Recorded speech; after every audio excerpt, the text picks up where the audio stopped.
दोस्तों नमस्कार। Exam instructor Girdhar YouTube channel पर आपका स्वागत है। दोस्तों आज के इस अंक में भारतीय इतिहास के जैन धर्म और बौद्ध धर्म से 50 महत्वपूर्ण प्रश्न हैं। ये सभी exam UPSSC, lower, PCS, IAS, समीक्षा अधिकारी और टीजीटी, पीजीटी या जो भी महत्वपूर्ण परीक्षाएं हैं सभी के लिए ये बहुत ही महत्वपूर्ण अंक है, क्योंकि जैन और बौद्ध धर्म से लगभग प्रश्न आते रहते हैं। तो वे समस्त साथी इसको ज़रूर आज का अंक बड़ी उससे देखें और लिखते भी जाएं, क्योंकि ये बहुत ही महत्वपूर्ण प्रश्न हैं आगे कंपटीशन के लिए जो भी महत्वपूर्ण एग्ज़ाम होने हैं। तो आइए स्टार्ट करते हैं। तो जो अभ्यर्थी नए हैं वो चैनल को सब्सक्राइब कर लें, लाइक करें, शेयर करें, कमेंट्स करें। आइए देखते हैं। जैन धर्म के अनुसार कितने सलाका पुरुषों का वर्णन है? तो जैन धर्म के अनुसार 63 सलाका पुरुषों का वर्णन है। 63 सलाका पुरुष कितने हैं? 63। आगे देखिए, स्यादवाद अथवा अनेकांतवाद की अवधारणा किस धर्म से संबंधित है? तो ये प्रश्न बहुतायत कई बार आता रहता है।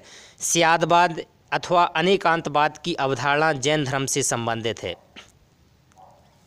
स्यादवाद में कितने क्रमिक पदों का वर्णन है? तो स्यादवाद में 7 पद हैं, जिसे सप्तभंगी नय या सप्तभंग भी कहा जाता है। तो स्यादवाद में कितने सब क्रमिक पद हैं? 7। आगे देखते हैं, महावीर स्वामी की मृत्यु के बाद जैन धर्म का प्रथम अध्यक्ष कौन बना? तो जैन धर्म की महावीर स्वामी की मृत्यु के बाद जैन संघ का प्रथम अध्यक्ष बना सुधर्मन। बढ़िया प्रश्न है, सुधर्मन बना था इसका प्रथम अध्यक्ष। आगे देखते हैं, हाथी गुम्फा अभिलेख जिसमें जैन धर्म का प्राचीन अभिलेख साक्ष्य मिलता है, यह किसने बनवाया था? ये अभिलेख बहुत बार पूछा जाता है। तो ये कलिंग राजा खारवेल ने बनवाया था। कलिंग राजा खारवेल ने बनवाया था। आगे देखते हैं, श्वेतांबर और दिगंबर किस धर्म की 2 संप्रदाय हैं? तो श्वेतांबर और दिगंबर जैन धर्म के 2 संप्रदाय बाद में बट गए थे।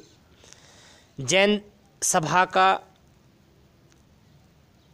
322 ईस्वी पूर्व में कहाँ आयोजन की गई थी प्रथम जैन सभा? तो प्रथम जैन सभा हुई थी पाटलिपुत्र में। अध्यक्ष थे स्थूलभद्र।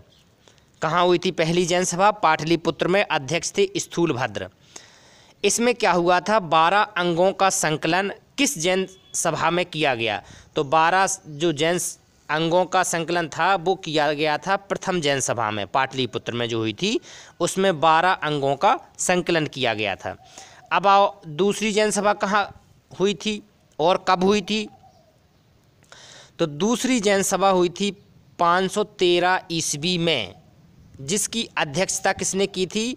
देवर्धिगढ़ ने। देवर्धिगढ़ ने इसकी अध्यक्षता की थी। कहाँ हुई थी? ये वल्लभी में हुई थी। दूसरी जैन सभा वल्लभी में हुई थी, देवर्धिगढ़।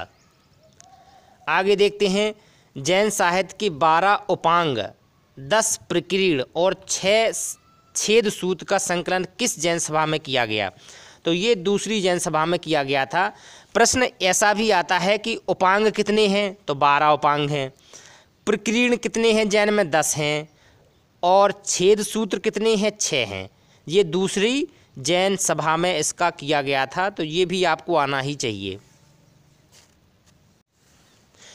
किस ग्रंथ में जैन मुनियों की जीवन गाथाओं का वर्णन है? जैन मुनियों की जीवन गाथाओं का वर्णन है भगवती सूत्र में। ये बहुत बार एग्जाम में आता है, बहुत ही महत्वपूर्ण है कि जैन मुनियों की जीवन गाथाओं का वर्णन कहाँ पर है? भगवती सूत्र में। आइए देखते हैं, जैन धर्म के प्राचीन ग्रंथों को क्या कहते थे? पूर्व कहा जाता था। इसकी संख्या कितनी थी पूर्व की? तो ये 14 थे। पूर्व कितने थे? 14 ग्रंथ थे। आगे देखते हैं, 10 प्रसिद्ध जैन व्यापारियों का वर्णन किस जैन ग्रंथ में है? तो 10 प्रसिद्ध जो जैन व्यापारी हुए हैं उनका वर्णन है उवासक दसाओ। ये महत्वपूर्ण ग्रंथ है जिसमें व्यापारियों का वर्णन है। जो प्रसिद्ध व्यापारी थे उनका वर्णन है, तो इसका नाम है उवासक दसाओ। उवासक दसाओ। आगे देखते हैं, अब बौद्ध धर्म के महत्वपूर्ण प्रश्न इसी में ऐड कर दिए गए। आगे, गौतम बुद्ध का जन्म कहाँ हुआ था? तो गौतम बुद्ध का जन्म हुआ था लुम्बिनी में 563 ईस्वी पूर्व में। जी लुम्बिनी कहाँ पर है? कपिलवस्तु के निकट है, नेपाल तराई में। यहाँ पर इनका जन्म हुआ था। तो स्थान पूछ लिया जाता है, कभी कभी सन पूछ लिया जाता है, तो ये बहुत ही महत्वपूर्ण है। गौतम बुद्ध के बचपन का नाम क्या था? सिद्धार्थ था। क्या था? सिद्धार्थ। गौतम बुद्ध के बचपन का नाम सिद्धार्थ था। इनके गौतम बुद्ध के पिता का नाम क्या था? शुद्धोधन। शुद्धोधन था। ये शाक्य कुल के प्रधान थे। शाक्यगढ़ के क्या थे? ये प्रधान थे शुद्धोधन, इनके पिता। और बुद्ध की माता का नाम क्या था? तो बुद्ध की माता का नाम था दोस्तों महामाया। महामाया कौन थी? कोलिय गणराज की कन्या थी, जिनकी शादी हुई थी शाक्य गणराज के शुद्धोधन से। तो ये भी पूछ लिया जाता है कि इनकी माता का संबंध किस राज्य से था? तो कोलिय गणराज की कन्या थी इनकी माता महामाया। बुद्ध के विषय में किसने भविष्यवाणी की थी कि यह बालक चक्रवर्ती, राजा अथवा सन्यासी होगा? तो ये दो ऋषि थे, एक थे कालदेव और दूसरे थे कौंडिन्य। कालदेव और कौंडिन्य ने भविष्यवाणी की थी कि यह बालक या तो बहुत बड़ा चक्रवर्ती सम्राट होगा या बहुत बड़ा सन्यासी होगा। तो बाद में इनके सन्यासियों के लक्षण बुद्ध में आने लगे, तो उनके पिता को बड़ी चिंता होने लगी कि ऐसे तो हमारा कुल नहीं चलेगा, राज नहीं चलेगा, वंश नहीं चल पाएगा। तो कम उम्र में 16 साल की उम्र में ही इनका विवाह कर दिया यशोधरा से। यशोधरा सुंदर, गुणवती, सुशील कन्या थी, शाक्य कुल की ही थी। और तो शाक्य कुल की ही कन्या में इनकी विवाह कर दिया कि जिससे इनका मन यहाँ रम जाए और इनमें वैराग की भावना उत्पन्न ना हो, एक चक्रवर्ती राजा की तरह इनमें योग्यताएं विकसित हो जाएं। आइए देखते हैं, बुद्ध की पत्नी यशोधरा से एक पुत्र का जन्म हुआ, उसका नाम क्या रखा गया? तो दोस्तों उसका नाम रखा गया राहुल। जीवन संबंधी 4 दृश्य महत्वपूर्ण हैं जिससे किसके मन में वैराग की भावना जागृत हुई? तो दोस्तों ये 4 जीवन संबंधी जो दृश्य थे उससे गौतम बुद्ध के मन में वैराग की भावना हुई। वो 4 क्या थे? सबसे पहले एक वृद्ध देखा था, फिर बीमार, रोगी, फिर एक मृत, फिर एक सन्यासी। तो बाद में देखा कि चौथा सन्यासी बड़ा मस्त है, तो बाद में यहाँ से सन्यासी बनने की भावना जागृत हुई, क्योंकि पहली बार ये महल से बाहर निकले थे तब की ये घटना है। तो उन्हें बड़ा आश्चर्य हुआ कि मृत्यु होती है और हमारी भी मृत्यु होगी, तब उन्हें चोट लगी थी। जब चोट लगती है व्यक्ति को तब जरूर उसके अंतर्मन में जागृति होती है, तो वहाँ गौतम बुद्ध को चोट लगी। आगे देखते हैं, बुद्ध कितनी अवस्था में गृह त्याग किया था बुद्ध ने? तो बुद्ध ने 29 साल की अवस्था में गृह त्याग किया था। और इस घटना को बौद्ध साहित्य में महाभिनिष्क्रमण कहा गया है। महाभिनिष्क्रमण कहा गया है। और जैन धर्म ने के महावीर स्वामी ने 30 साल में किया था। गौतम बुद्ध ने किसी से भी नहीं पूछा था, केवल पुत्र और पत्नी को रात्र में सोते हुए छोड़कर महल त्याग कर दिया था। उनका जो घोड़ा था कंथक और साथी चाड़ था, वो महल से बाहर उन्हें कुछ दूर छोड़ आया था, तो जहाँ पर ये अनुपीय नामक बाग में ठहरे थे। इसके बाद जे वैशाली पहुँचे। वैशाली में इनकी मुलाकात हुई आलार कलाम नामक एक गुरु से। ये सांख्य दर्शन के गुरु थे। तो ये प्रथम गुरु थे। ये महत्वपूर्ण है कि प्रथम गुरु कौन थे? तो प्रथम गुरु थे आलार कलाम गौतम बुद्ध के, जिन्होंने इन्हें दीक्षित किया था, ज्ञान उपदेश दिया था। ये पहले गुरु थे ये। आइए अगला देखते हैं, बुद्ध को कहाँ पर ज्ञान प्राप्त हुआ था? तो बुद्ध को ज्ञान प्राप्त हुआ था गया में। गया में पीपल वृक्ष के नीचे वैशाख पूर्णिमा के दिन इन्हें ज्ञान प्राप्त हुआ था, क्योंकि पहले जे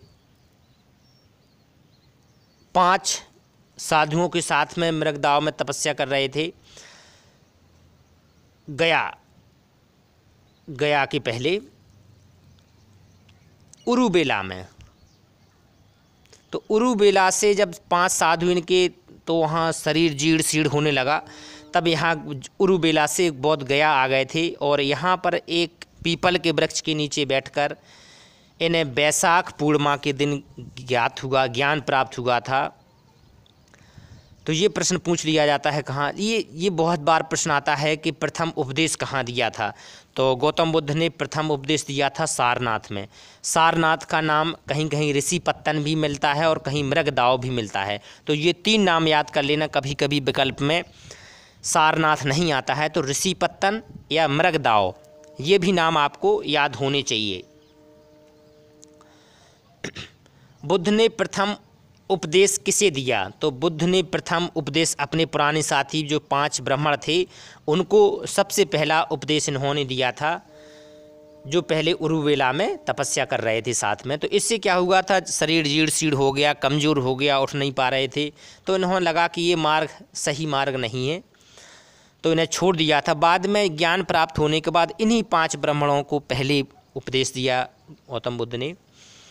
बुद्ध के प्रथम उपदेश की घटना को क्या कहते हैं? तो गौतम बुद्ध के प्रथम उपदेश की घटना को धर्म चक्र परिवर्तन कहा जाता है। धर्म चक्र परिवर्तन। बुद्ध संघ में प्रवेश पाने वाली प्रथम महिला कौन थी? तो बुद्ध संघ में प्रवेश पाने वाली प्रथम महिला उनकी मौसी थी, जिन्होंने पालन पोषण किया था। उनकी माता का देहांत होने के बाद प्रजापति गोमती। कौन थी? प्रजापति गोमती। किसके कहने पर बुद्ध ने महिलाओं को संघ में प्रवेश किया था? तो उनका प्रिय शिष्य था जो आनंद। आनंद के कहने पर ही बुद्ध ने महिलाओं को संघ में प्रवेश किया था। प्रिय शिष्य था आनंद। बुद्ध ने किस स्थान पर महिलाओं को संघ में प्रवेश किया था? तो वैशाली में। वैशाली में इन्होंने ये महिलाओं को प्रवेश किया था, सबसे पहले मौसी को किया था। कहाँ की प्रसिद्ध नगर वधू थी आम्रपाली? बुद्ध की शिष्या बन गई थी। तो आम्रपाली नगर वधू थी कहाँ की? वैशाली की। तो वैशाली की नगर वधू इतने प्रभाव में आ गई थी बुद्ध के कि वो इनकी शिष्या बन गई थी।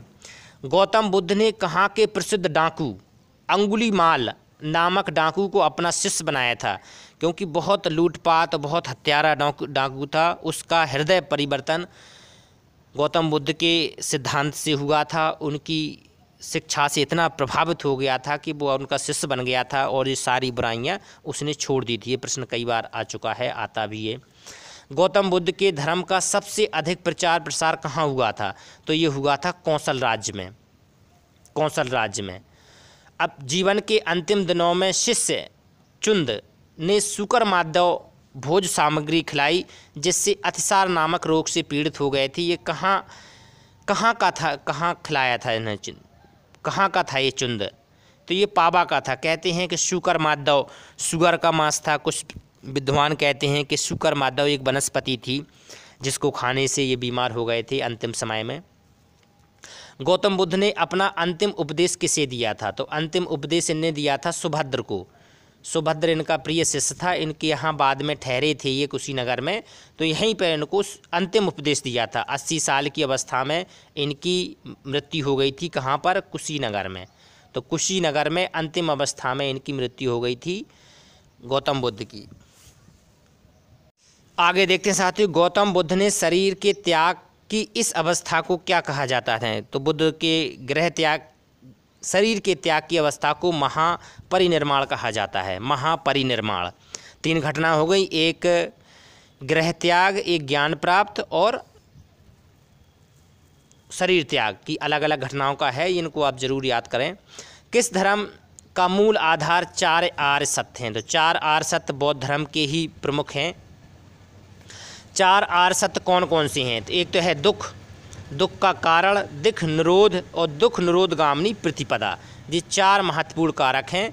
4 आर्य सत्य कहते हैं इन्हें। किस आर्य सत्य को प्रतीत समुत्पात कहा गया है? तो दुख के कारण, ये दूसरा है, इसको क्या कहा गया है? प्रत्युत समुत्पात कहा गया है। अष्टांगिक मार्ग किस धर्म के आधार हैं? तो ये बौद्ध धर्म के प्रमुख आधार हैं। अष्टांगिक मार्ग, अष्टांगिक मार्ग बौद्ध धर्म के हैं। बौद्ध धर्म किस प्रकार का है? बौद्ध धर्म का दर्शन कैसे है? तो ये ईश्वर को नहीं मानते, आत्मा को नहीं मानते, पुनर्जन्म और कर्म के 2 सिद्धांतों को मानते हैं बौद्ध धर्म। और